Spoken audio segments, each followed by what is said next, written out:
घरची परिस्थिती बिकट असल्यामुळे अवघ्या 11वी मध्ये असताना लग्न, माहेराप्रमाणे सासरचीही परिस्थिती बिकटच, तरीही मनाशी जिद्द ठेवून आणि कष्टाने उमेद अभियानाच्या साथीने पापड व्यवसाय निर्माण करणाऱ्या सौ सुकन्या महादेव थोरात, गाव पांगरी, तालुका धारूर, जिल्हा बीड यांच्याबद्दल आज आपण जाणून घेणार आहोत. 9वी नंतर 10वी झाली, 10वी नंतर 11वी मध्ये होते. 11वी झाल्यानंतर मग घरची परिस्थिती खूप गरीब असल्यामुळे माझ्या आई वडिलांनी 12वी मध्ये सुद्धा येऊ दिलं नाही. 11वी मध्येच लग्न केलं माझं. मग लग्न झाल्यानंतर आमच्या इथली घरची परिस्थिती खूप बिकट होती. माझे मिस्टर शेतकरी होते. घरी एक मळयंत्र ही होते, मळयंत्रावर जात होते. लग्नाला 3 वर्ष झाल्यानंतर एक मुलगी झाली मला. मुलगी झाल्यानंतर 2 वर्षानंतर मुलगा झाला. त्याला मुलगी झाल्यानंतर त्या मुलीला सर दवाखान्यात न्यायला सुद्धा पैसे नव्हते.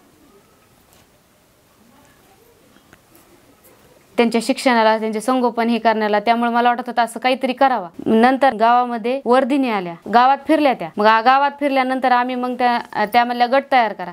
17 महिलांचा गट होता. आम्ही 17 महिला, मग 10 महिला आमच्या गटात ठेवल्या, 7 बाजूला झाल्या. मग आम्ही 10 महिलांचा गट तयार झाल्यानंतर आम्ही एक सोयाबीनची चाळणी घेतली. 100 रुपये रोजाने आम्ही सुरुवातीला ती चाळणी दिली. नंतर 150 केला, नंतर 200 केला. असा करून आमचे आज 14,000 रुपये झाले तर सोयाबीन चाळणीचे. हे सगळं काही सुरू असताना स्वतःचा काहीतरी नवीन उद्योग सुरू करावा असं ताईंना नेहमी वाटायचं आणि त्यातूनच ताईंनी स्वतःचा पापड उद्योग सुरू करण्याचा निर्णय घेतला.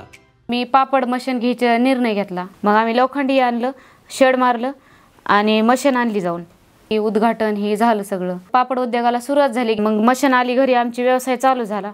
उमेद अभियान गावामध्ये आल्यापासून गावातील सावकारी व्याज पद्धत बंद झाली. या उमेद अभियानामध्ये आल्यापासून ग्रामसंघाचे पैसे व्याजाने घेतात. त्यामुळे तरी जरा बरं झालं. नाही तर 3 रुपये, 5 रुपये, 10 रुपये सुद्धा टक्क्यानं पैसे किती वेळेस घेतले होते. मशीन आणताना सुद्धा मी 5 रुपये शेकड्याने पैसे म्हणले नाही का खात्यात माझे भरले होते. आणि ह्या उमेद अभियानापासून कसलाच 1 रुपया सुद्धा बाहेरून घेत नाहीत. सावकारकी सुद्धा मोडली आमच्या गावातली. आणि माझी सुद्धा परिस्थिती उमेद अभियानामुळेच बदलली. आणि आता माझी परिस्थिती एवढी चांगली झाली की मी लाखोवर व्यवहार करायला सुद्धा आता म्हणजे भेद बी नाही आणि कोणाला 1 रुपया सुद्धा मागत नाही. कारण गरजच नाही मला कोणाला पैसे मागायचे आता. आणि त्यामुळे आमचे सगळे जीवन बदलून गेले.